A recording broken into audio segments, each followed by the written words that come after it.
How's it going, everyone? I am Dylan. This is Braiden. That's my cousin Carlo. We are All You Can Board, and we are here with our top 10 board games of all time. This is our third year doing this since we started our channel back in 2020. It's almost 4 years. Our 4-year anniversary will be coming up in about a month's time.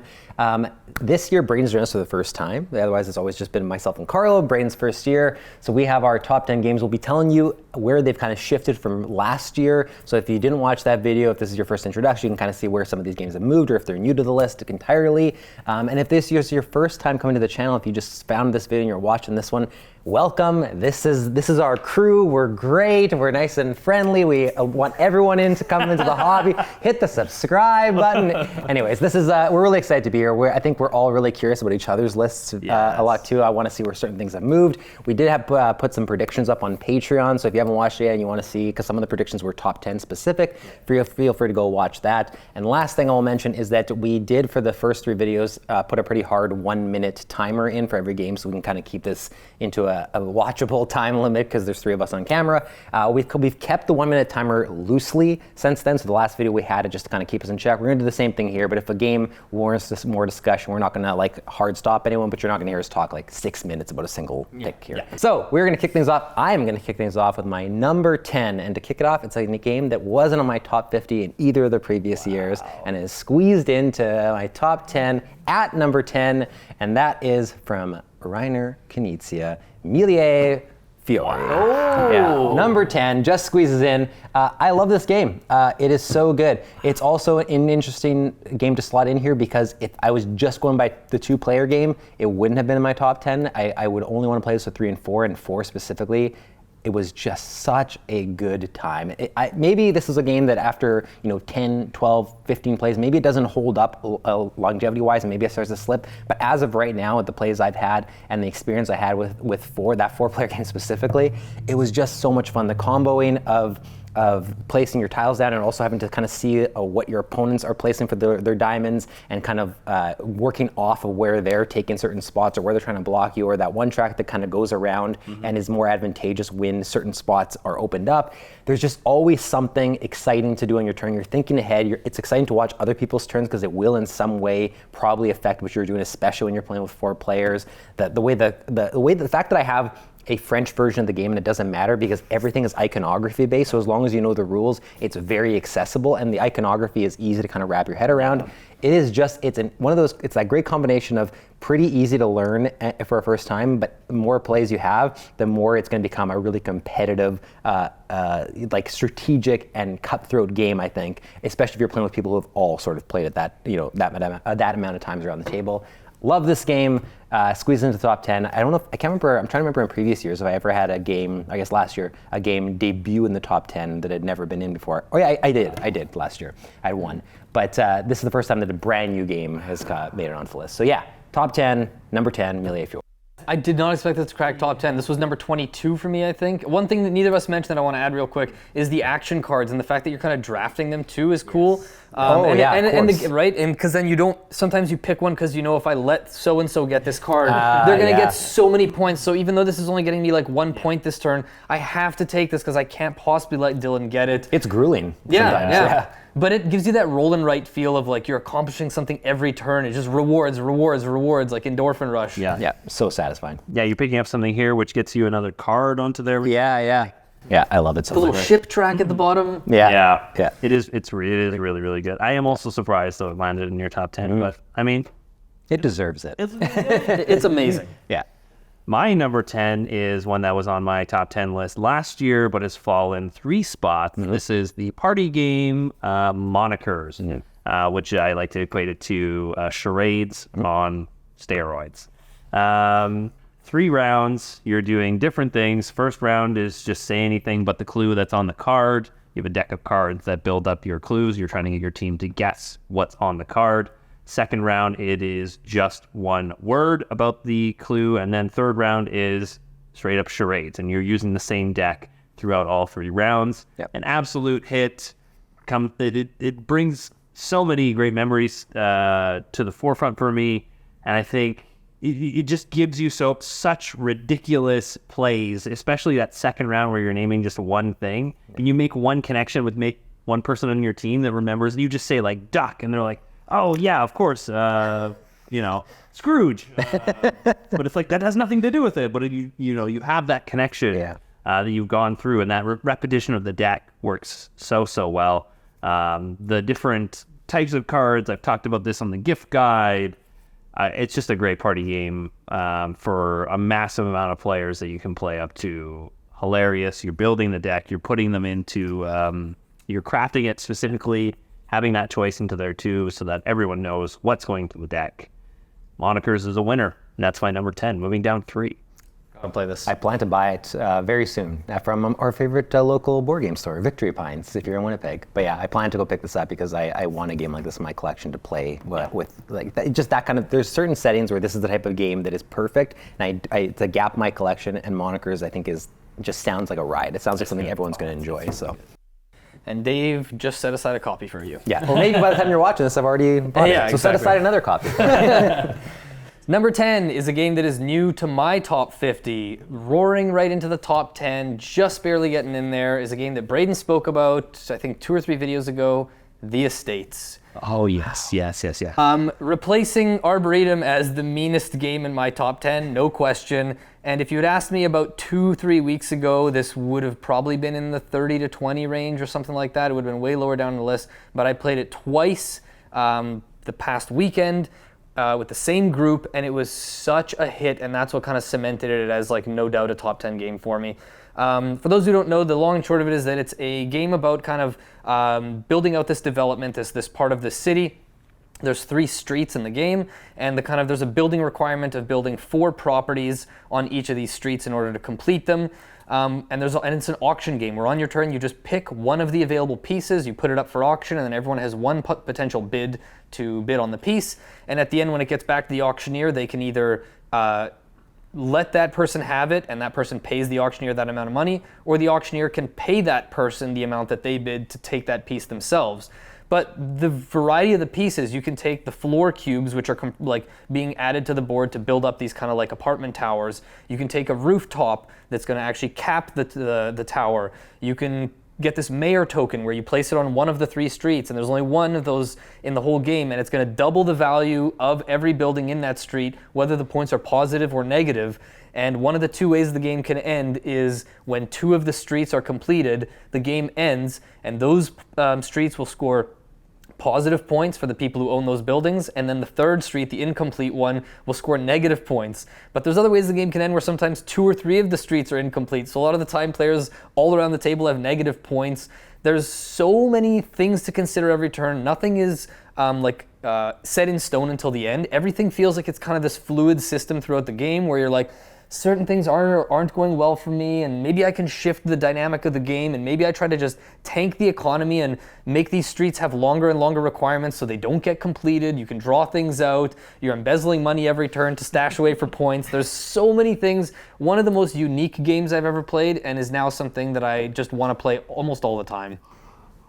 That I can't say I agree with your placement, but I also think that it's one of those games that even though it didn't land for me, so many of the mechanics I think are so cool. Like the way that you actually have to pick those tiles like in the 3 by whatever grid, and it's only available like if you take one now the next one's showing outside, or whatever. I actually really like that was the thing that when we were explaining the rules, I was like, oh, that's really cool.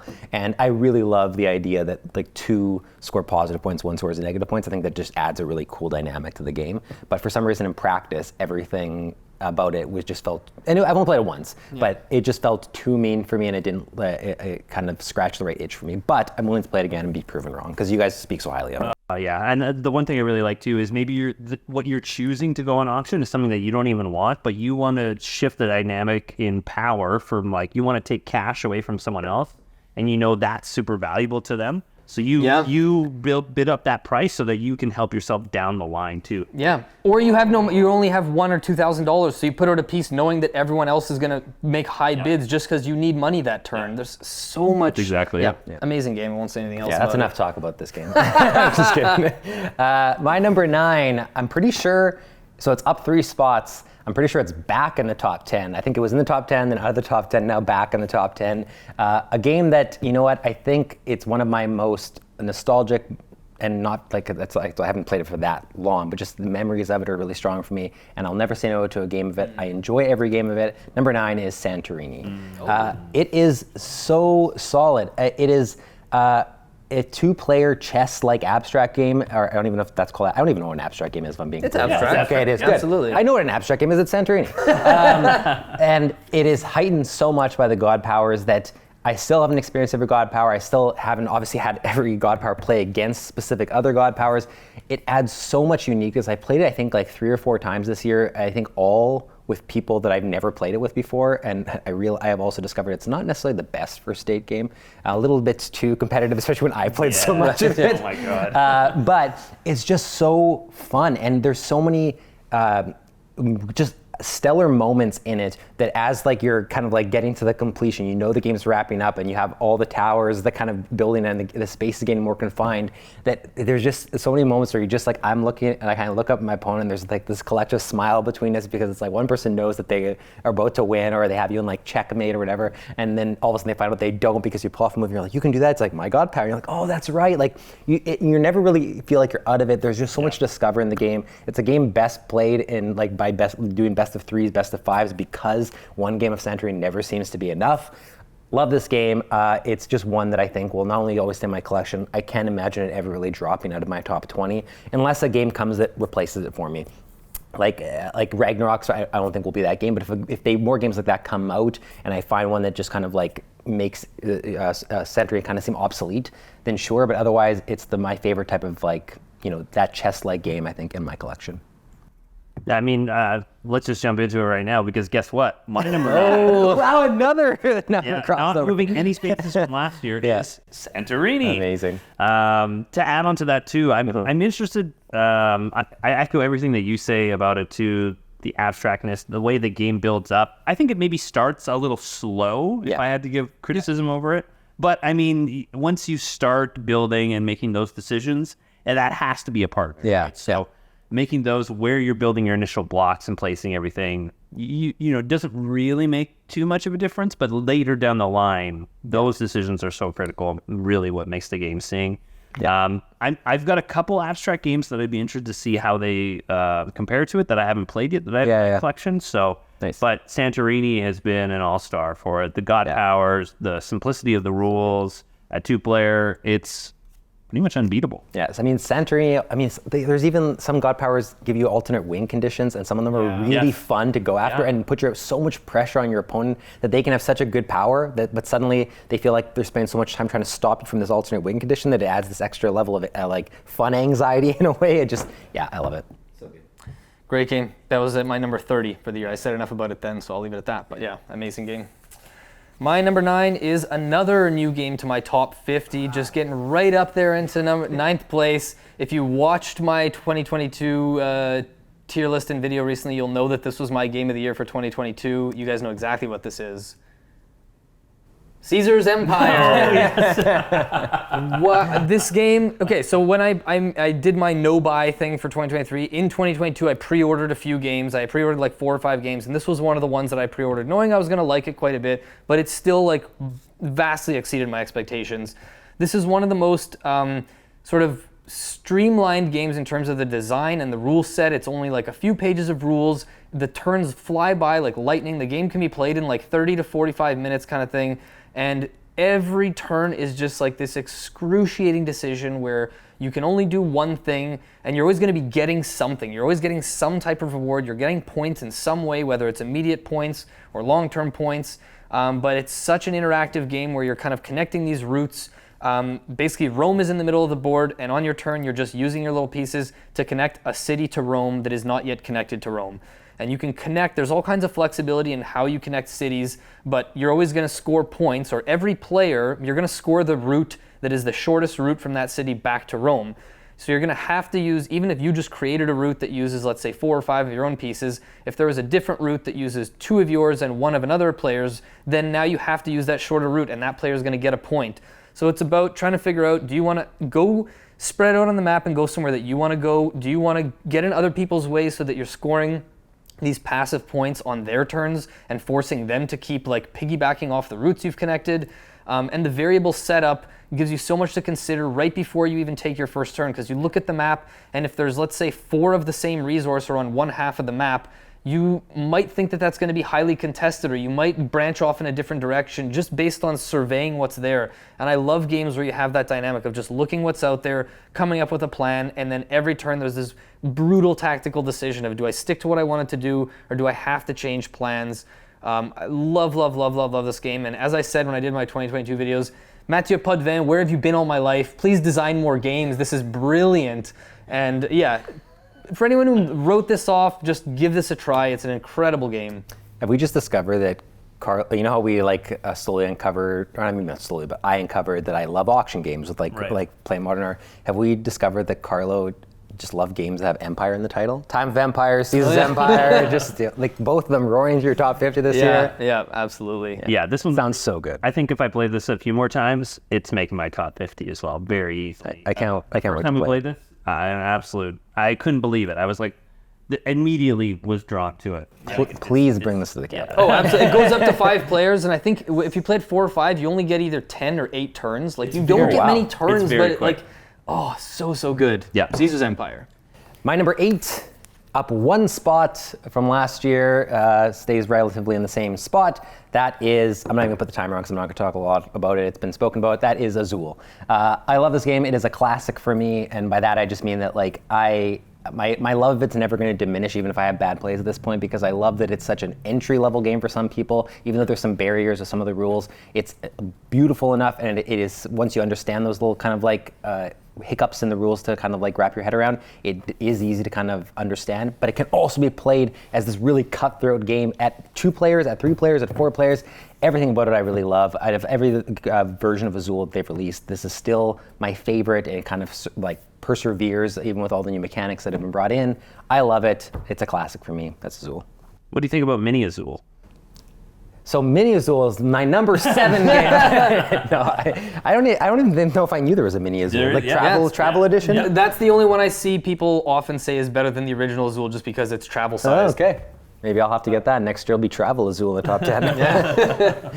I top Azul game. Yeah. Number 8 for me is moving up 2 spaces. My highest Reiner Knizia on the list. This is Modern Art.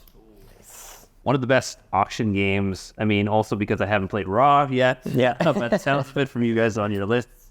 But Modern Art, I think, hits so many different spaces that I didn't know that I really enjoyed. I think it really brought auction games to the forefront for me, and just the dynamics that we've had so much fun playing it. The different types of auctions, how the paintings work, and how the dynamics of how previous rounds have gone will influence how much paintings are worth in the future too. I think that push and pull between everything is so good. The different, like, where money is going and like who's winning auctions, how much they're spending, choosing when to end the round, all of that combined together makes it such a great package for me. And like, it's just, I love it.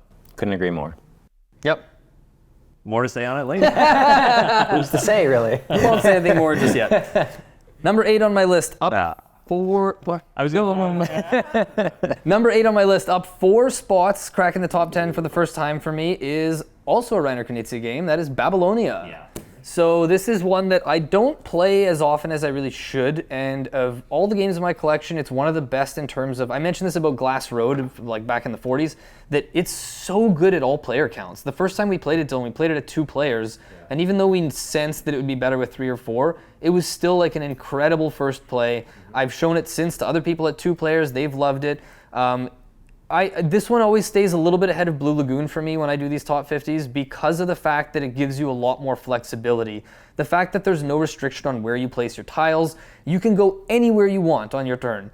And depending which tiles you're placing, you can either place 2 tiles, 2 tiles of the same type if they're the merchants or whatever, or you can go 3 or more farmers. And the way that you can place tiles face down in the river, and you can kind of go for these ziggurats because you want to get the majority, or go for the abilities, or you can connect routes to get across, kind of Blue Lagoon style, and you feel this pressure to get in other people's way because you know, like, if I don't place this tile right here, on Braiden's turn he's going to connect, and then that's going to be such a big chain of points, but like, I don't want to do this. Like, it doesn't do enough for me. There's so much to consider, and the game just flies by. It plays so quickly. After Reiner Knizia had already designed so many tile laying games previously, it's surprising that he kind of like stumbled upon this or came up with something that feels so brilliant. And this only came out a few years ago, but yeah, I'll leave it at that. I just love Babylonia. Yeah, I haven't played it since we played at that time, and I think for me to consider it for my top 50, I just need to like play it more because the more time passes, the more I forget about it. Even as you're describing it, I'm like, oh right, you can do that. Oh yeah, right, you can do that. Like I need to play it again, but it was really fun. I remember that first game and being like really surprised by it. Yeah, and for me to consider it, I would have to play it. Yeah. Oh, okay. Fair. Yeah. Right, I forgot that you haven't played it. Okay. And when you say like to put it, just you mentioned like putting a token face down in the river, I just imagine like going. Yeah. I have no context for that. My number 7 is new to the list, but I'm gonna have some. I'm gonna have to talk about this one for a little bit.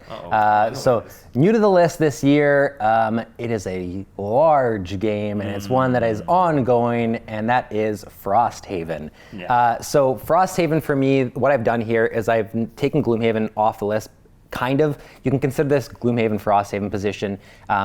For me, the game, like Frosthaven is Gloomhaven, just improved on, expanded, larger. I felt weird putting them both on the list in the same way that I felt weird putting Codenames and Codenames 2 on the list. So me personally, I just decided to kind of combine this. So if you're wondering why Gloomhaven is on the list, consider it number 7 if you want. Frosthaven is 7 for now. I think this is like the ongoing ranking for me. It's 7. When I've played the whole campaign, you'll kind of know my definitive ranking, and it's a game that Gloomhaven used to be number 1. Maybe Frosthaven becomes number 1.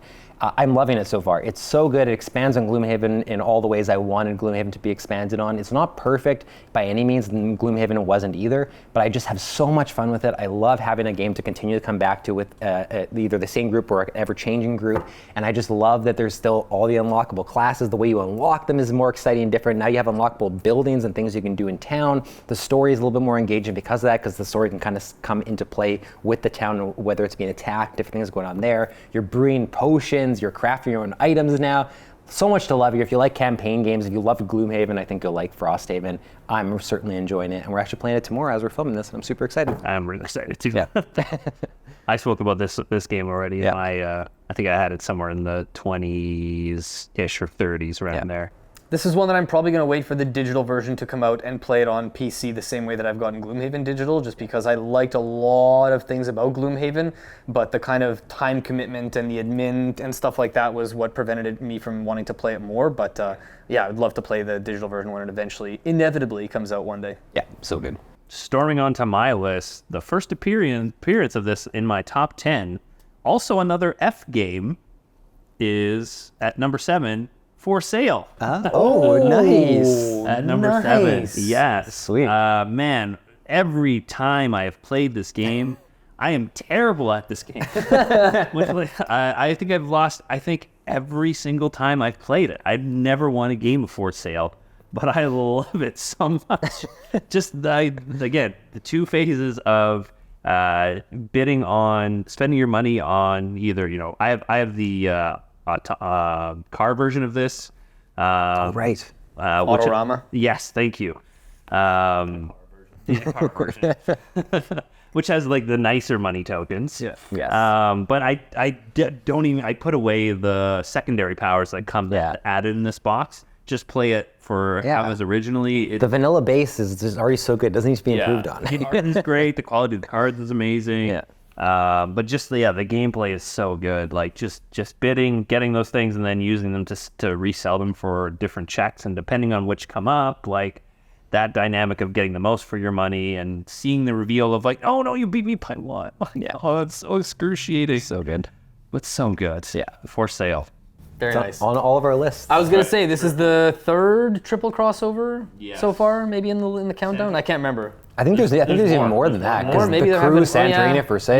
You're right. Yeah. Very nice. Very pleasantly surprised he's cracking. Yeah. He's promoted. And I'll say, Well, you considering how good I think you are at board games in general, it's surprising that you haven't won this considering how many times you've played it. I say that as a compliment. Like you should have won this by now. We found Braiden's Achilles heel. Right. Yeah. The first time you win with us, we're gonna have to make it a big celebration. Oh yeah. Right? Or just make sure he never wins. Yeah.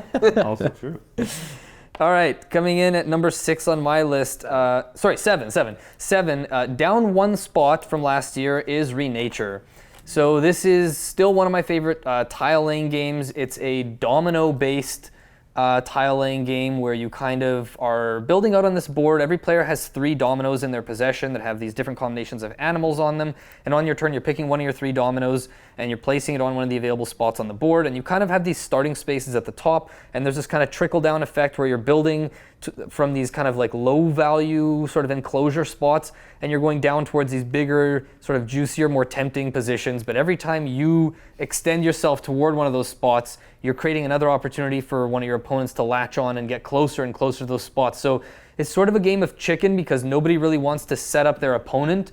But if nobody does it, then you just things get congested. It's a game almost similar to Arboretum in the sense that it has that kind of like the very inviting artwork, like the tree. You're like, oh, this is a beautiful family-friendly game, and then you play it and it's just brutal. And patchwork too. Like some of these games are hidden, grueling games. It looks beautiful, right? Yeah. It's a game of all the games in my top 10. It might be the one that requires the highest degree of patience and really picking your moments because there's just so many little things to consider about when to use these cloud tokens that really open up the game in terms of taking these extra actions or doing little things, manipulating the wild suit. And the last thing I'll say that is brilliant about this game is the neutral player.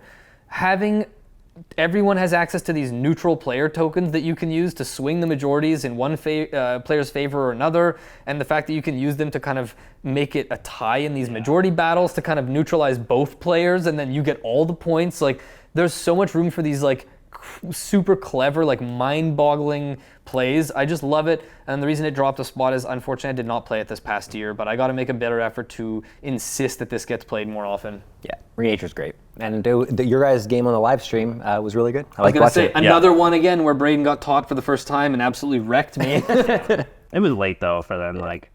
Just take the credit. Okay. This guy wrecked me. It was fun. Number 6 on my list, up 1 spot from last year. Love it just the same, just rejigging some things. It's my favorite 2-player only game, I believe, yes. My favorite 2-player only game is Seven Wonders Duel. This is so good. It continues to persevere every year. Even it doesn't matter how much I played it or how little I played it every year. It's a game that I have now permanently ingrained what the rules are in my head, which doesn't always happen for a lot of games. I have to look back rules way more than maybe you'd expect, even for games I love. I've had to do it for Face Rodin for certain things because I go with gaps between plays. Seven Wonders Duel, I've played it so much on BGA. I've played it so much in person. It's one of the oldest games in my collection, one of the most played games in my collection, and it's just so much fun. There's something so satisfying about that. I was going to say the pyramid structure, but it's different each round, the way it's kind of laid out, and where the cards are going to be placed, which ones are going to be revealed. The expansions are actually both great for this game. I played each expansion on its own. I played both expansions together. I love it. And I love the vanilla version of the game. The expansions aren't good enough that it's like, oh, now the original is obsolete. The original by itself is still so satisfying. The alternate win conditions where you can do science victory, military victory, or the points victory makes the game so tense, and it makes it so that even if I'm falling behind in one regard, I can start putting pressure somewhere else and make my opponents stop what they're doing and try to stop me, which might create an opening somewhere else for me. I love that push and pull and that kind of like sneaking in to get a victory that they didn't expect because they're like, oh, I'm so far ahead in points. Suddenly you just like burst ahead on military. You force them to have to go for military cards. So good. Love Seven Wonders Duel, number 6. Yeah, and it's crazy that you got a tattoo of the rules on your back. Yeah, just so I can remember. Yeah, on my back. Ingrained. I don't know why I chose the back because I have to like look in the mirror just to remember the rules each time, and it's backwards. Well, no. I got it backwards on the tattoo. Okay, yeah. Oh, got it. Memento styles, next level stuff right here. That'll be a Patreon exclusive video revealing my Seven Wonders Duel rules tattoo. If there's anyone who's gotten board game rules tattooed on themselves, please tell us in the comments. Or anything board game related, really. Yeah, honestly, love to hear about 2 quick questions for you, Dylan. Yeah. 1, which expansion do you like more? And 2, how do you feel about the fact that this is so much better on BGA than in person because it auto-calculates the cost of all the stuff with the resources? I don't mind that the calculation so much in it, but yeah, it is more efficient. I like the Pantheon expansion more than Agora, but to be fair, I played the Pantheon expansion more than I have Agora. Okay. But I love that Agora adds in another win condition because I just multiple win conditions in the game is something I just love. I really like. It's almost like it creates a sandbox feel where you can kind of choose which way you're going to go to victory, and I like that a lot. This has probably been the most played board game app on my phone actually. Oh yeah, yeah. Cool. Doesn't surprise me. So good. My number 6, again, a new appearance on this list, has been mentioned before. This is Kingdom Builder. Ooh. And again, BGA, I got to give big credit there because this is one that was not on my radar whatsoever from before. I played so much of this last year and continued into this year. So much so that I had to acquire, I think it was your copy that you gave that I bought from you, or you gave me. Only because I upgraded to the better Kingdom game. That's right. Check out previous videos for what game that is. But Kingdom Builder, the variability in the scoring, the maps, as well as what tiles come out. Those first few games, you will start to learn how the game is played, right?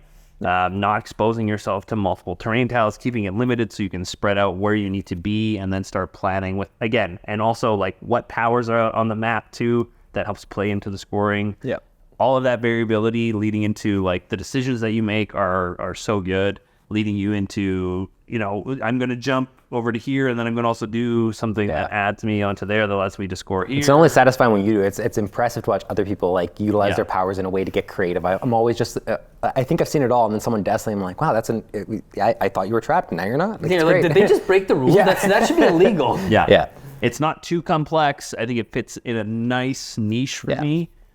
Kingdom Builder. Very happy to see this in your top 10. Yeah, and it's one of those games I think Dylan and I would both agree that the first 50 plays of it that we had, the first few years, it was probably a top 10 game for the longest time, and has only slipped down because of how much we've played it, or in my case, a different game kind of replacing it. But amazing It game. is good. Yeah. Number 6 on my list, down one spot from last year, is Keyflower. This is the first time that this game, since I guess the 3 years we've done the top 50, is the first time that it's outside of my top 5.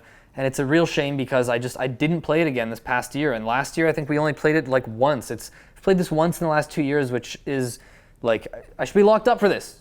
It's a crime against board games. I'm not only bringing it to the cabin, I'm insisting we play it at the cabin. Even if it's with 5, we're playing this at the cabin. No disagreements from me there. Keyflower is the second greatest worker placement game of all time.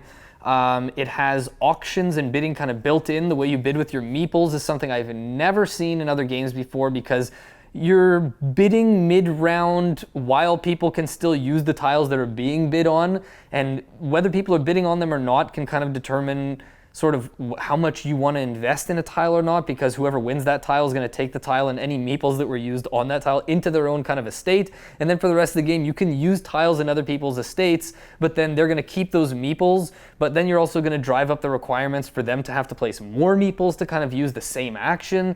There's so many things to consider. Plays over multiple rounds, so there's different tiles coming out. The variability from which tiles come out every game, which goals you start it with at the beginning that may or may not end up as available tiles at the end of the game. Who has which meeples behind their screen. There's so much to consider, so much trash talking. It's such an interactive game. I absolutely love it. And again, it's a shame. I bought my own copy almost 3 years ago now, and I don't think I've ever played my own copy of the game. I just knew that I needed to own it. You bring your copy to the cabin, because my box is torn or whatever, and this way you can say we've played your copy of Keyflower. I think it's maybe the rules teacher, the fact that it's not super friendly to new players, that prevents it from getting to the table as much. But again, it's a shame because it's incredible. Yeah. So good.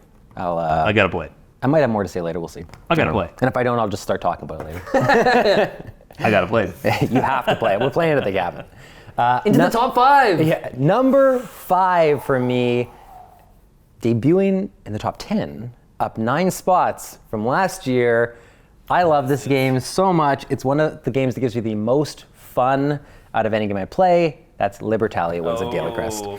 I love this game, and honestly, it's the best representation case of just the fun I have with the board game kind of trumping everything else that's going on in the game. I love the mechanics. I love the fact that abilities trigger one way, left to right, then trigger another way, right to left, so that you can kind of be strategic on where you're going to try to plan for your cards to end up. I love that everyone starts with the same cards in their hand, and so you're building your strategy knowing that everyone has these abilities too, but then that sort of alters as you go, and it's harder and harder to keep track of, have you played the Brute? Have you played this card yet? And then you're like, I don't think they have, and you play, and you're like, oh, they haven't, and there's so many moments in Libertalia that make me just want to get out of my chair and be like, just tell everyone, I am having so much fun. I have fun playing this game, and I leave every session of it just radiating. I love this game. I'm also going to insist to play this at the cabin. I want to play this more. I want to get it to the table more. I think if I had gotten it to the table more, it could have even been higher than number 5. I'm so happy it's finally in the top 10. I think it'll sit here for a bit. love this game. I'm surprised I never played the original version, but in many ways, I'm glad too, because I think from what I've heard and other people have talked about with the things they changed, this is kind of the definitive version of the game now. Even if you're not completely on board with the artwork changes, mechanically, yeah, I love it. So good. At this point, we're going to need one of those hyperbolic time chambers from Dragon Ball Z to play all the games we've talked about playing at the cabin, or we're just going to need to extend the booking. Yes. But I'm down. Yeah. I hate this game. In the best way, though. I think it's so good. So good. Yep. My number 5 is moving down 1 spot, and this is from Scorpion Masqué. This is Decrypto. Decrypto has been, as I lose my voice, Decrypto has been a really solid party game for me. One that, I don't know why it's so hard, not hard to teach, but like to wrap your mind around it. It's like, maybe it's because they talk about like the different colors of teams, and you get tokens and like how that interacts, and you're writing down clues for the other team as well. But once you get past that, you were giving out clues of trying to be, you're subverting how. So let's just start right from the beginning. How does this game get played? You've got secret code words that you're trying to get your team to guess. Yeah. Those secret code words are also heard by the other team, and the other team is going to have to try and guess out of 1, 2, 3, 4 which code word you're trying to refer to, and guess what code you're trying to give. So you'll have a code of like 3, 2, and then 4. And then that sequence, you'll give clues to give to your team, which knows what the words are, but the other team doesn't know, but you'll give clues so that the other team's going to try and figure out, 1, what your words are, what they reference. So you can't be too obvious of what they are. So you're finding that balance of being clever so that your team knows what they are, but the other team doesn't. And that goes back and forth. And you're like looking at things going, why did you pick apple for this? Like this, there's like all these groupings of like fruits and stuff here, but this one was a different number. Like, I don't understand. Oh, they were referring to the technology company. Oh, I understand. Okay, so double meanings, all these different things. The wordplay in it, so sharp, so great. Decrypto. One of the games that sat on my shelf unplayed for the longest. Really? I haven't played it yet. Amazing at 6. Perfect at really? Okay. Yeah. So don't bring it to the cabin then. I won't. I'm really excited to play this game. I borrowed it from Carlo one time because I thought it was going to get played and it didn't. And I remember reading the rules and thinking, like the way you said, it's kind of a hard to wrap your head around. I remember reading the rules and being like, I don't know if I understand. Yeah. Like, I feel like I want to play it now with you so you can explain it to me and I can have a proper experience going in. Same. And the reason I like it at 6 in particular is because one person's giving the clues, and then you're conferring with another person out, like trying to figure out, like talking about, like, is it like this? Like it's just being you talking about right. Having that one other person. You could play with 8 for sure. I can see that working, but that one other person, it really, I think, is definitely best at 6. Okay, I'm glad I haven't tried it at 4 for the first time then. Now I want to try it with 6 for the first time. Yeah. Cool. All right, number 5 on my list, dropping 2 spots, the lowest it's ever been in my top 50. That is Carcassonne. So this is a game that is, I'll say right now, it's specifically in here because of the 2-player version. 3 to 5, it's still good, whatever, but the 2-player game is where this is, I still think, like a masterpiece. It's been out for like 23 years now. I know that a lot of people will sometimes give me flack for this, saying like, oh, it's a gateway game, this and that, but the brilliance of it is that it can be used as a gateway game, but there is layer after layer after layer to uncover as a 2-player game. The more you play this, I'm so happy that so many people in our Discord recently seem to be appreciating this as a very like brutal, cutthroat 2-player game and are starting to see a little bit of that advanced strategy and how, like, just to give you an idea of the variety of skill or the kind of skill ceiling that this game has, if I play against new players, and I say again, it's one of my most played games of all time. So this isn't a brag. I've played this like 500 plus times. Like, I will crush a new player almost every time. But then I go online and sign up for a BGA tournament, and I get matched up against high-level players, and they're like doubling my score, and I'm like, I thought I was pretty good at this game, and yet there's people who I have no chance to beat them, and that's what kind of blows my mind about this game is like, you start thinking that you're near the top of the skill ceiling of this game, and then there's layer after layer still of how you're building out the map and sort of choking people out. And I think the thing that gets underappreciated the most is you only have 7 meeples, and part of the game at the high level is trying to strand other people's meeples and make it so that they can't get them back, because you're all each gonna play what is like 37 tiles, but you only have 7 meeples, and you only get them back when you complete objectives. So when to place them, where to place them, how to use them, there's so much more to consider, and I think it just, people should give this a chance a little bit more at 2 players and see the depth that it has. If you really want to get an appreciation of the depth, which is how I got an appreciation of it, I watched a competitive game of 2-player Carcassonne. Yes. Man, whoa! When you talked about the depth, but seeing it in play, like, I was like, oh my god! I did not fully realize how crazy and cutthroat this game. Right, and some of the moves you see are like, that makes no sense, and then 8 moves later, you're like, wow, that's why they did that. How did they see that coming? I wonder if this was going to be the year it dropped out of your top 5. So it stayed at number 5. Yeah, But yeah. I knew it was going to drop. I felt like it was going to drop a little bit. I knew it was going to be in your top 10 still, because I know you have so many fond memories. You play it so much. And I think it was 3 and 4 the last 2 years. Yeah, nice. My number 4 was number 4 last year, and it debuted last year on my list, and it's now holding its spot this year. That is Modern Art.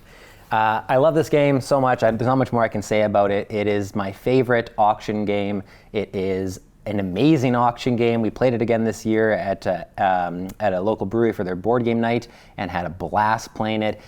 There's so many different auction types in this game. It causes so much conversation and hilarity around the table.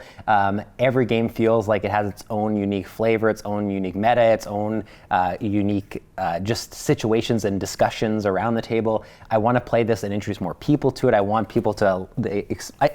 I don't know that Modern Art will ever go higher than this for me, because I think that I shouldn't say that. Maybe I'll have one game that just really shines. I think it's kind of hit its peak, but I wouldn't be surprised if it just kind of holds this spot for me in the same way that Carcassonne kind of holds this little spot for you, because it's just so good that it's rare that a game that I've owned for I don't even own my own copy, but I've played for so long, or we got to the table for so many years now, that I will still kind of advocate if we are going to sit down with a bunch of new games I've never played before to be but we could also just play Modern Art, and I'll always be satisfied because it's just so good. We played this on the live stream too. If you haven't kind of seen it in action, you can check out that game because it was a really good one.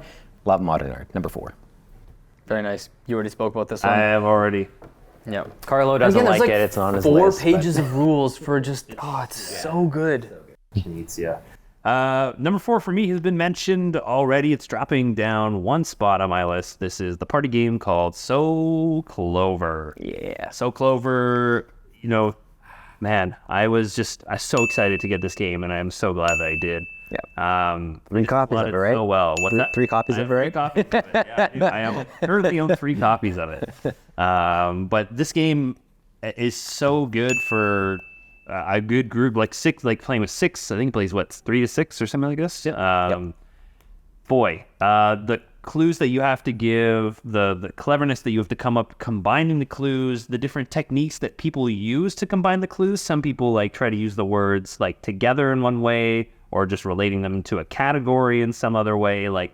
You start to feel out that kind of style of which way. Oh, yeah, Braiden answers it like this, so he probably means this orientation, and flipping those around, seeing your group have to manipulate and them really royally screwing it up. You sitting there going, well, I can't do anything about this. And then they go, is it right? And you go, take off the thing. Yeah.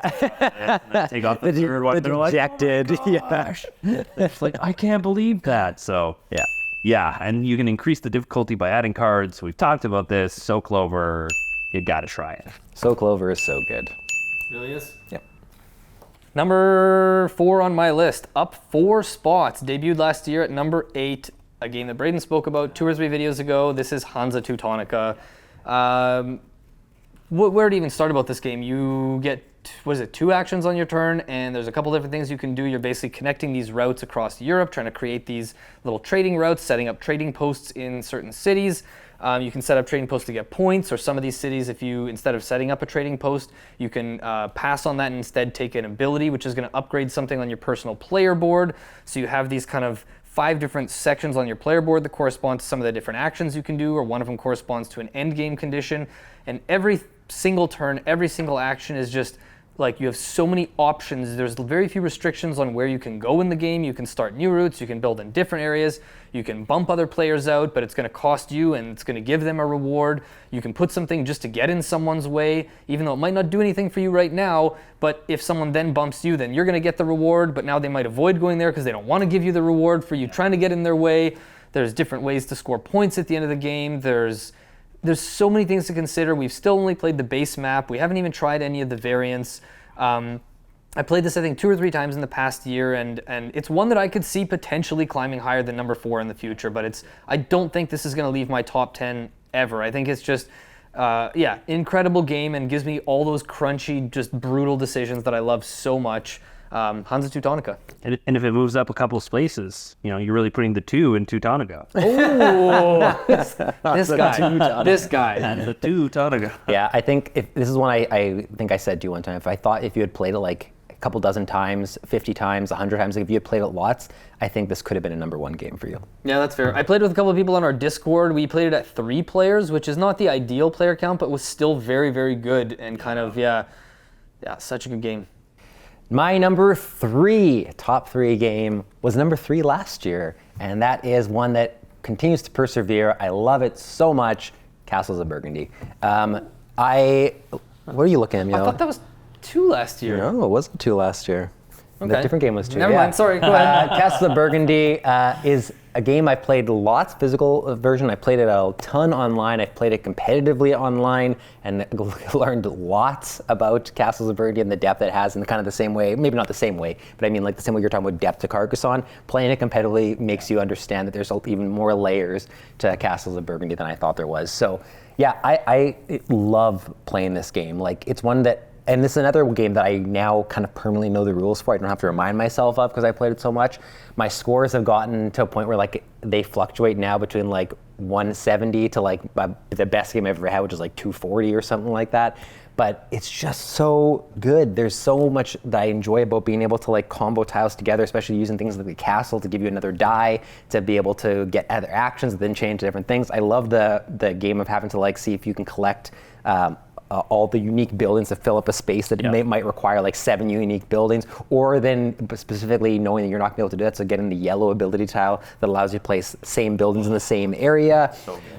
I've played it enough that I go for specific yellow ability tiles if I see them, and it can kind of change my strategy. Yeah. Those aspects of Castle of Burgundy took us to the next level for me. It was already a game I loved, and then seeing all of a sudden my like recognition of certain yellow abilities, or what I do with certain tiles in the game, or if I do get a mine early compared to if I don't get a mine early, it's taken it to the next level for me. I don't know that this game will ever leave my top 10, and it certainly will. It'll take a lot for it to even leave my top 5. Love Castle of Burgundy. One of the best dice-based games ever designed, for sure. Yeah, so good. Fantastic. Yeah. Really, really good. My number 3 is also moving down 1 spot here. This has been mentioned before. This is Marvel Champions. Marvel Champions, a game that I've played almost exclusively solo, and true solo as well. Yep. What more can I say that you haven't already said about Marvel Champions, Dylan? It's I'm obviously a big Marvel fan. The theme plays really well. I've actually really loved deck building my own decks, and a lot of this has felt very thematic to me too. Like different, having to threat off of a scheme, or also deal damage to the villains and the different scenarios, and how much just pure variability they have across the multitudes and mountains of content. Across the multiverse. Oh. I just found it incredibly enjoyable, and I will continue. I still have so much to get through myself to see where things go, never mind combining and changing things. I've loved pretty much everything they put out for this game. There's still so much to explore for this game for me. Sitting at number 3, only moving down 1 spot. It's been good. It's been a holdout for sure. So I'm always excited to play this, and usually it's sitting ready to go. That's set up on my game table so that I can just jump in and play it anytime. The only thing I'll add, because I don't have anything to say about the game anymore, I've already talked about it, is go to our channel, hit the live button, go to our live stream, and watch mine and Braiden's game of Marvel Champions. It's one of the best games of Marvel Champions I've played, and maybe that's because I often play solo, so I appreciate more when I play with someone else. But it was a really fun game of Quicksilver and Venom, and so much fun. That was a riot. It was, yeah. And maybe we just regained a small portion of the subscribers we lost from the last video when it dropped down Dylan's list dramatically. So. Number 3 on my list, up 1 spot from last year, is Modern Art. So another triple crossover across all 3 of our lists. Currently my favorite Reiner Knizia game and my favorite auction game. A game that I think Dylann said well in terms of like it's just a very safe, reliable game in the sense that like anytime you're undecided about the game, just play Modern Art. It's always going to be like an absolute riot. Whether you win or lose, the puzzle of kind of like the hand management aspect of looking at your hand of cards and trying to decide which cards do you want to play in round 1 when the values aren't super high yet, but you can kind of start steering the market in a certain direction. Which ones do you want to hold, hoping that maybe it'll be worth more in a future round, or maybe you'll get the ×2 auction card that goes with this other auction card so that you can play these as a big thing later. You start to make these plans, and then as the game goes on, you kind of have to like also say goodbye to some of those plans because you run out of turns, and sometimes people are rushing, ending the rounds early, or the market's steering in a direction that you didn't expect it to go. And just every individual auction, you pick a card, play it, an auction starts, and the different auctions that happen and the different types of bidding, it just leads to so much like trash talking and interesting interaction. I've loved playing this with every single person I've ever played it with. I've played this with probably upwards of 10 different people now over the years, and I've never had someone even just think it was good. Everyone has been like, this game is amazing. Love Modern Art. Yeah, we all love Modern Art here. It's so good. I want to find a copy. Me too. With the shield and everything. Yeah. Card version. Yeah. I want it proper. So good. I have a feeling we'll all eventually one day own the Dice Tree version that's like well over $100 that comes with the little easel and everything. If I ever see that on sale, I'll just buy a copy for all of us because we all need that. Agreed. Amazing. My number 2 game of all time is one of the games I have the most fun playing. It's an amazing worker placement game. Down 1 spot from last year. A Feast for Odin. Had its time at number 1, down 1 spot. It's still one of my most beloved games, my highest Uwe Rosenberg game. I love A Feast for Odin.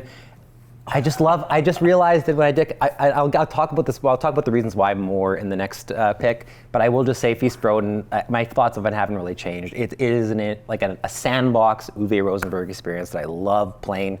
I love it specifically at 3 players. If anyone's curious, that's my favorite player count to play Feast for Odin. I love 2 as well. 4 is a little bit much for me, even though it's one of my favorite games. I just love that every time I play it, even when I pick a bad strategy, even when I lose, I love the aspect that I can go in and have so many different directions I'm going, and it never feels like I have to make those decisions early. Sometimes it's like midway through the game, and I'm saying, you know what, I'm gonna go grab this island board because I think I can handle it, or I'm gonna like grab some sheep because then I can try to like turn into wool in this way, whatever. There's just so many things in A Feast for Odin that I appreciate and love, and it's down 1 spot, but it had its time at number 1, and so. Number 1 the first year we did was Gloomhaven, and I think Feast for Odin was number 2. Last year, Feast for Odin got its first number 1 spot, down 1 spot this year. Different number 1 every year. I know, just so far. Eh? But they're all just kind of shifting a little bit. It's fine. Wow. I knew there was going to be some. Wow. I'm shell shocked. Who was it? You that predicted the Feast for Odin? I'll have to see on Patreon. Yeah, I guess that's true. Yeah. There's so much more I want to say, but I'm gonna wait till you reveal your number 1. Yeah. Triple crossover, right? Too. Yeah, triple crossover. It is on the list. A little bit lower on that. Yeah, a little bit. Wow. Yeah, I know. Let's give the people at home some time to recover. I know. My number 2 game of all time. I've flipped and flopped between my 2 and 1 probably several different times. This is also moving down 1 spot. What? This is just 1. Yeah, just 1. I struggled with this decision, but I feel good about it the more I thought about it. I mean, just 1, again, a phenomenal game. A party game. Again, I emphasized in my list really ease of getting to the table, getting new players, playing with anybody that you can, and having consistent, amazing time day in, day out that I play this. New gamers, seasoned gamers, this has just been an absolute hit, one that you can bring to anybody, show to anybody, is incredibly easy to teach, one where the rules that I've ingrained myself. Yeah. I don't have a tattoo of it, though. Not yet. Yeah, exactly. And thank God, because it's my number 2. No, but I've just had a blast playing this. I'm still chasing that perfect game in person. It's just, it didn't seem like it could get better than just one, but it being number 2 is still high praise. Just 2. That's right. Just one is now just. What I want to ask you is, when we filmed our holiday gift guide about a month ago, you inserted into that video the fact that Just One was your number 1 game. Were you A, playing us, or B, has that actually changed just since that video? I think it's changed since that video. Okay. Honestly. I know what your number 1 is now, but yeah. Like I said, it flipped and flopped, but yeah. Wow. Yeah. All right. Whew. Lots of shocks going on here. This is, how are we gonna? I'm gonna be all over the place. I gotta gather myself here. Is this gonna be a huge shocker for us? Number 2 game of all time. Staying at the same spot as last year. Sorry guys. Staying at the same spot as last year is Race for the Galaxy. What an incredible game. The probably shortest playing time, quickest game of any game in my top 10. And if you include digital plays on the app, this is definitely my most played game of all time. What it does in that amount of time, there's no game that matches that in terms of the decisions and the level of involvement and the kind of addictive factor of wanting to just set it up and play again and try to build a different tableau. And what really keeps it at this spot on my list is that after, again, like over 1,000 plays on the digital version alone, it makes no sense to me how I'm still finding new ways to use specific cards or to combo them with other cards. It's a game that's still, like, even just base game, no expansions, I'm nowhere near feeling like I've mastered it. I will say right now, it is still the most impressive, like, deck of cards in any board game. You know, we've played games like Ark Nova and all these different games that have all these crazy different types of cards in them. And to me, Race for the Galaxy is still the epitome of, like, I think it's like 96 or 100 cards, and it's the perfect deck in terms of the variety, everything it offers. Simultaneous action selection, so much going on. I've talked about this enough in the past, so I'll leave it there. But Race for the Galaxy. One that I think in future years it'll probably slide down to like 5 or 6 to make room for certain other games that I think are kind of climbing. But for now, it still rightfully earns number 2 on my list. Well, it'll probably slide down when you play Roll for the Galaxy, and then you realize it's a better game, and it goes up there because you haven't played it, and yes, everyone knows it's a bad. I played Roll for the Galaxy. It's not better. It's not better. Or I mean, it'll either be Roll for the Galaxy to replace it or Magic Maze. One of the two. I thought you were going to say Hansa Teutonic. I'd say maybe that one might actually replace it. But if you're wondering what this is all about, you got to check our collection room. Yes, for absolutely. sure. Yeah, what we're talking about. Yeah, I enjoyed this game. I actually really like Race for the Galaxy. I hasn't landed as much, but I still really do enjoy it. A lot of respect there for sure. It took me a lot of plays to love it as much as I do. I used to just like it for a while, but once you get over this certain level, it's just, So play it more, please. Okay. It's time for our number 1. I'm ditching the timer for this. We can talk as much as we want or as little as we want. Now I'll do the same thing I've been doing for the last 2 days. I'll draw it out again. Now it's number 1 board game of all time for all of us. We all are going to have a different board game, I'm pretty sure, as this number 1. So you're going to learn a lot about us here if you're watching this for the first time. My number 1 board game of all time moved up 1 spot from last year. That is Keyflower. Yeah. Keyflower, man, so I went into making this list thinking that my number 1 to 4 is probably going to stay roughly the same. And when the matchup came that was Feast for Odin versus Keyflower, I hesitated for a minute, and that's the only one that I thought about for such a grueling amount of time. I stepped away from it to think about it because as much as I have so much love for Feast for Odin, and I mean, number 2 says obviously a whole lot because it's only 1 spot behind this. Keyflower is so unique.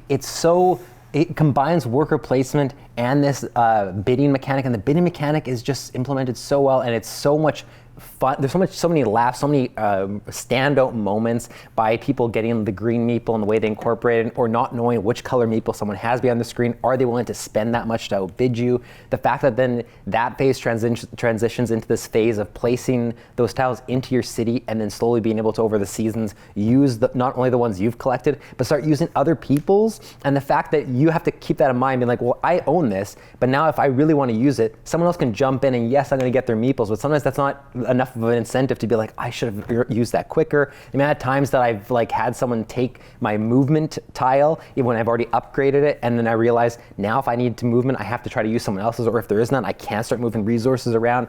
It's just such a I put it here specifically because not only do I have so much fun with it, I just really think it deserves this kind of attention, this kind of spot. I need to start playing this more, even more than I'm advocating for Feast for Odin. And there's player counts I still haven't played Keyflower at. Like, I'm curious, as a max 6-player game, is that too much, or does that just make it so chaotic that it's just so much fun at that player count, right? I love this game so much. If you haven't checked it out, you should check it out for yourself. It is my new #1 game of all time, Keyflower. I'll take that advice. Yeah. I need to check it out. It's coming to the cabin. Yeah. I said enough about it when I talked about it at #5, but I want to highlight something about yours.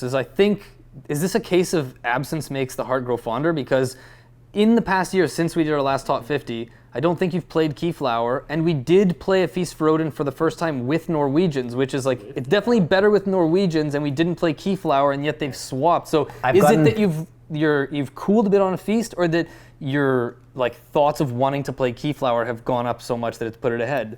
Keyflower has moved up my list every year so far. I think the first year it was like 4 or 5 or something. Then it moved up to 2 last year, and it moved up to 1. I think it's a case of, yeah, sure, maybe heart grows fonder being away from it because I'm so excited to play it. But also, I did reframe how I looked at the picks this year, and I really tried to ask myself, like, at all the different possible player counts and different experiences I've had, what if I sat down, which game, and played them both back to back, which game do I truly think is more fun? And if I took out like our competing Agricola versus a Feast for Odin type of debates we've had in the past, and even just the fact that I have so many fond memories of Feast, if I really thought about it, I was like, you know what? I truly think I have more fun playing Keyflower than a Feast. And so there it is. Love it. I mean, I'm happy because I obviously think Keyflower is better. I'm happy to see this, but very shocked. Yeah. #1.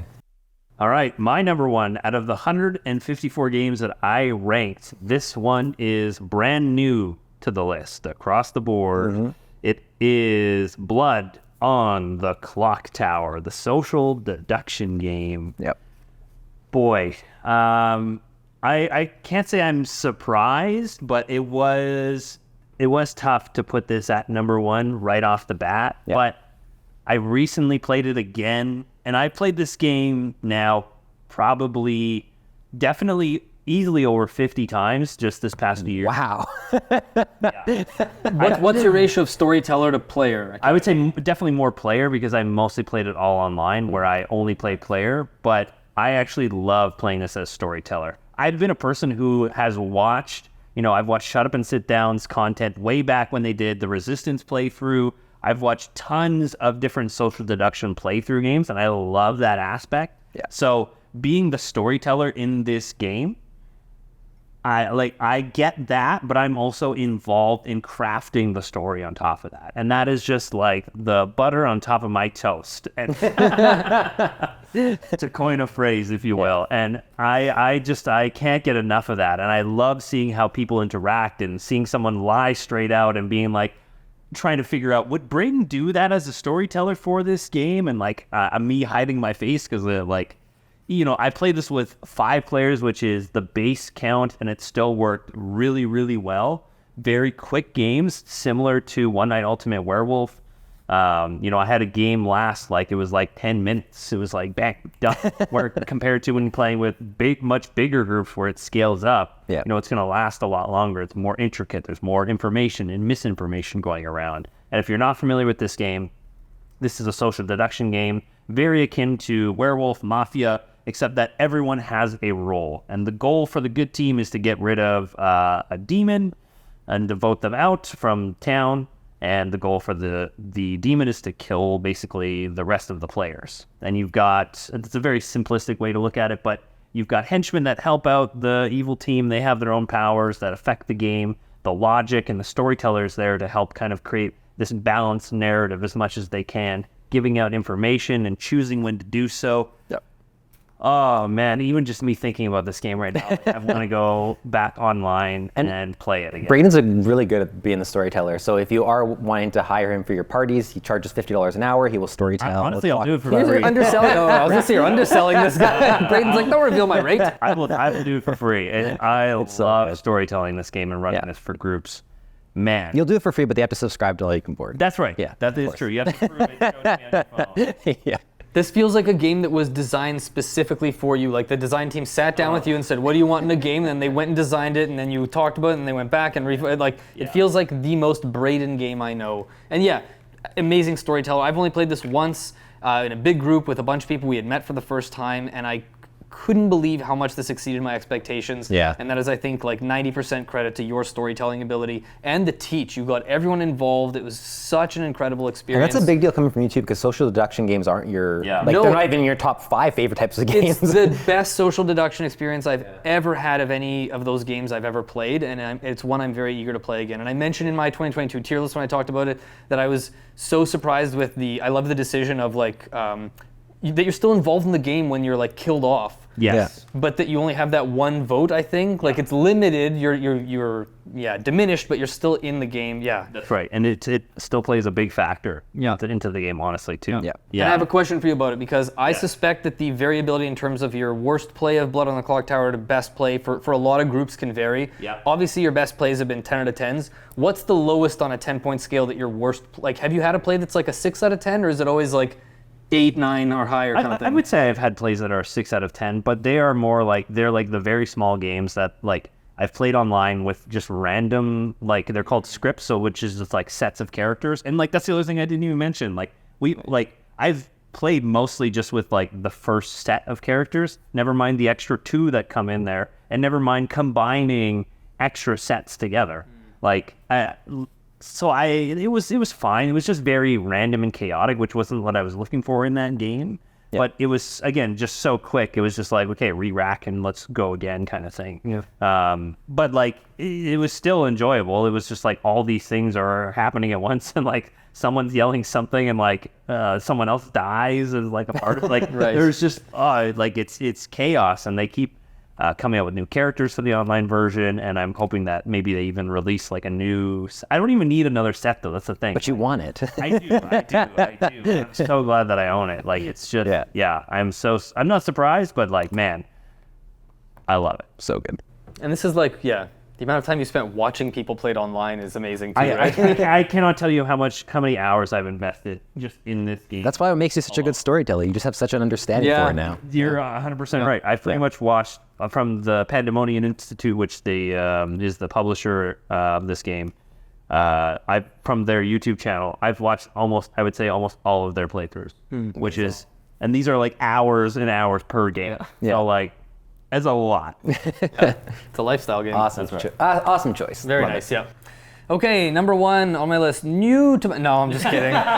Dylann has name dropped this game like 3 times in this video, so you all know what it is. It's still my number 1. That is, of course, Agricola. One of the first games that I ever bought for my own collection back in like 2008 after it first came out. One of those games where before I was going on Board Game Geek, I just went to a board game store here and I was looking at it and it caught my eye right away, and then I started researching it online, and then I went back and immediately bought it. And for a few years there, it was pretty much the only game I played. Still has the toughest decisions, I think, in any board game I play. I have always minimum 2 to 3 asynchronous games of this going at the same time on Board Game Arena, because I don't get my fix enough for it playing in real life, because not enough people, looking at these guys over here, aren't eager to play it in person, so I have to find more people to teach this game to. But yeah, the difficulty of, again, you have such limited actions and limited capabilities of what you feel like you can do. And I will say, I think the biggest hurdle to why I think a lot of people don't enjoy this game as much, it's very divided. There's people who love it. There's a lot of people who have this as their number 1 game. There's a lot of people who hate it and say they refuse to play it. I think this is one of those games I fully acknowledge, until you reach a certain level of like proficiency or doing well, it is pretty unsatisfying and pretty unenjoyable sometimes to end the game with like 14 points and feel like you didn't accomplish any of your goals. I get that. And I've said this about a few games. There's a common trend in some of my favorite games where getting over that hump and seeing, like, getting that taste of, like, hey, that felt really good to do well and kind of, like, unlock that portion of the game. And the better you get, and when you get some of those high scores and you look at your farm that you've completed and the cards that you've played and you realize, I got, like, you know, however many ever extra points because that card that I played in the second round that I took advantage of at these key moments, timing them with the harvests to make sure that I didn't have to, like, spend animals as much to feed my food, so I could instead breed those animals, and I instead got food somewhere else. You can play the game so differently in terms of where you get your points. And there's a common kind of, I think, misconception that you have to do everything in the game. And I've talked about this before where, like, Uwe has put this trick into the game, this kind of, like, mind trick, this Jedi mind trick, where he makes you think that you have to get one of everything because negative points is the end of the world. It's not. I've won many games where I have -1 in 3 or 4 categories because to get out of the negative category, you take one sheep. Yeah, you get 1 point instead of -1, but that's only a 2-point difference. There's a lot of other things you can do to specialize and get massive point swings by building a giant house with a lot of stone rooms or leaning into a card that has these bonus conditions. And what keeps this at number 1 above all else, like, I love the accumulating action spaces, all these kind of different things, but what keeps it number 1 is the card pool. And the fact that the community has been given sort of free license from Uwe Rosenberg, the designer, and from the publishing team to just say, absolutely, there's so many people who have this as their number 1 game of all time, who are designing, right here, who are designing their own cards and testing these cards on BGA and on other websites, playagricola.com. There's this massive community of people who just keep, like, pouring time and effort into testing these cards and diversifying the card pool. And there's still new card expansions coming out 15 years later. To me, there's nothing like it, and I know it started this kind of wave of worker placement games around that time, and I've tried so many of them, and none of them have come close to Agricola yet. So this is going to be a really tough one to ever dislodge from the number 1 slot for me. I would have loved to make it exciting and have a different number 1 like you guys, but I just couldn't justify it. There's no way. But now if it ever does get dislodged, it's going to be the biggest deal out of any of our number 1s. We're gonna Absolutely. Flip the table immediately. Yeah, flip the table for sure. Yeah. Last thing I'll say real quick is that it's not the most number of plays of any game, but in terms of the hours that I've played it, it's no question. There's no game that I've spent more time playing than Agricola, similar to you with Blood on the Clock Tower. I have one question for you, and this is more because, like, I've wondered often if it's just the meanness of Agricola that makes it not land for me, or what it is, because I love Uwe games, I love big box Uwe games. If you, I know this is hard to, like, know for sure, but let's say you hadn't picked up Agricola when you did, but it just last year, you in the same way that there's Uwe games you haven't played, if you just played it for the first time last year, I'm certain it would be on your top 50 in the same way that, like, Le Havre is now, but do you think it would be a game that you're like, oh, this will be a number 1 for me? Or do you think that because it was, like, the first board game you poured your heart and soul into as a board game, do you think that in some ways that is what locks it into number 1? It's a very good question. So I'll say this. Hansa Teutonica came out in 2009. I discovered it a year or 2 ago, is my number 4. Yeah. Modern Art came out in 92, I think. Played it for the first time 2 or 3 years ago. That was my number 3.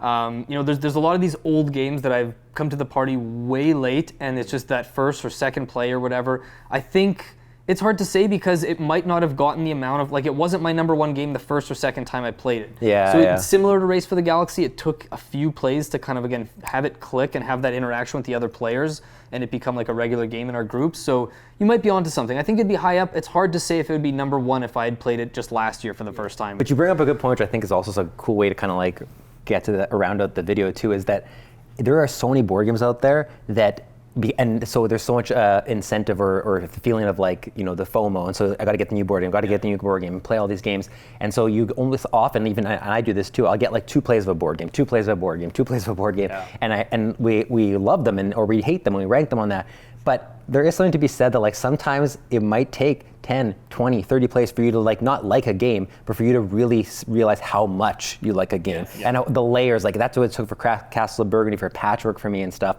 And I just feel like if you love a board game, there's this feeling that you have to play all the new ones. You can also just keep playing the board games you love and realize you love them even more and get way more mileage out of them. You don't always have to get the new board games, even when we tell you to get the new board games, right? Sure. There's a lot of really great games that probably deserve, like, 50 to 100 plays. Well, and with how many games are released every year and how competitive it is, I think publishers often go for that first impression being really strong rather than just believing in, like, I have to trust that someone's going to play this 5 or 10 times and uncover that depth. And instead, sometimes games are a little more shallow to have a bigger first impression. Yeah. So Great pick. One thing I want to say just about quickly about Agricola too is I think I would appreciate it more if you let me play. No, if I learned more about the cards, so I think that's where the biggest depth is. And like 100, there's such a big scene of like competitive Agricola, well, not big scene, but like enthusiastic scene, I'd say. And figuring out the depth in those cards and how they interrelate, and then how that plays into your strategy going forward into the game. I think that, again, much like innovation that we kind of discovered, if I played Agricola, a bunch more times, like you were saying, like I would gain just miles of appreciation. Yeah, for sure. If you took the cards out of it, it wouldn't even be a top 50 game, straight up. Like the cards are such a central part of the game. Yeah. That is our top 10 and top 50 board games of all time.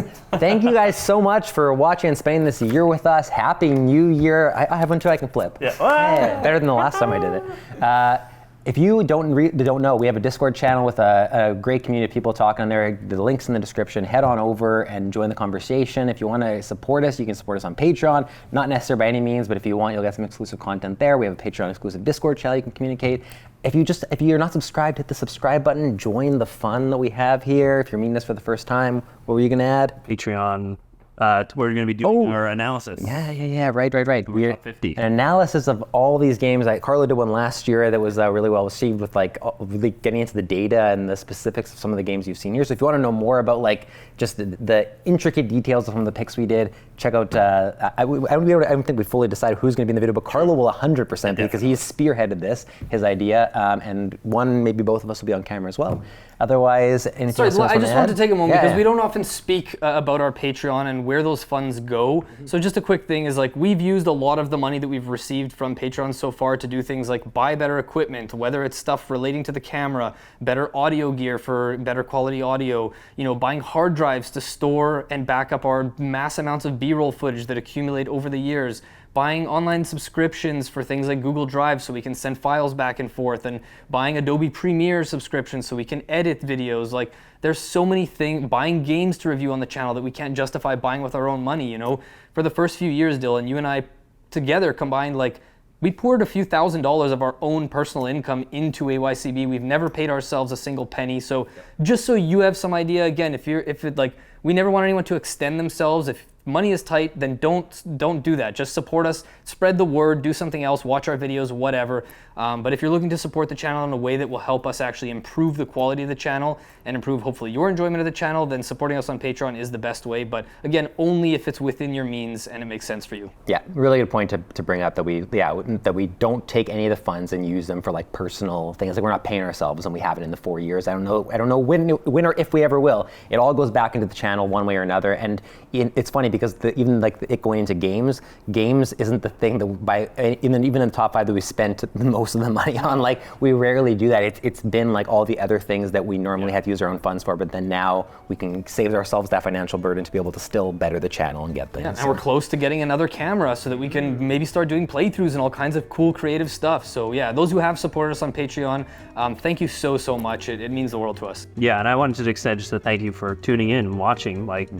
Sharing our content, sharing our opinions has been, this is my first year doing this, has been super enlightening and really fulfilling for me, and it's all because of you guys out there. So thank you. Thank you so much. Happy New Year. See you next time.